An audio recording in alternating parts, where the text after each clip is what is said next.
Je suis assez étonné de ce qu'on déguste par rapport à ce qui est dit sur le millésime, qui est soi-disant un millésime un peu compliqué. C'est vrai qu'il a été compliqué. Les maturités, les aléas climatiques, etc. ont fait qu'on a eu des styles de vin un peu... Moi, je m'attendais, j'avais une certaine appréhension avant de faire la dégustation. Et globalement, on a un style de vin assez représentatif d'abord de l'appellation Touraine primeur, et derrière, qualitativement, on a des belles choses.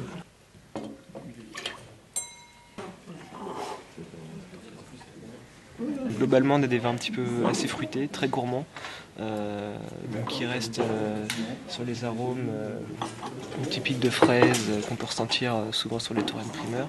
Donc, ce qu'on a ressorti au global, ce sont des vins qui ont aussi beaucoup d'épices. On note parfois des notes un petit peu de poivre, un petit peu d'asséchance. Certains sont un petit peu plus charpentés que d'autres, mais on reste vraiment sur le côté très gourmand, très fruité. Après, 2013 était un millésime difficile, mais je pense que les meilleurs se sont bien sortis.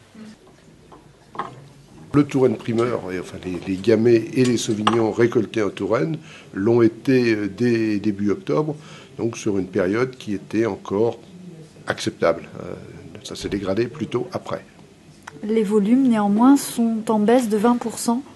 Alors, il y a deux choses. D'une part, si on parle de Touraine primeur, effectivement, les volumes vont être en baisse, parce que l'année étant tardive, il fallait techniquement faire vite. Première chose. Deuxième chose, on est de nouveau sur une année qui est déficitaire, ce qui veut dire que les gens ne se sont pas acharnés, à part, je dirais, les spécialistes, à élaborer du Touraine primeur.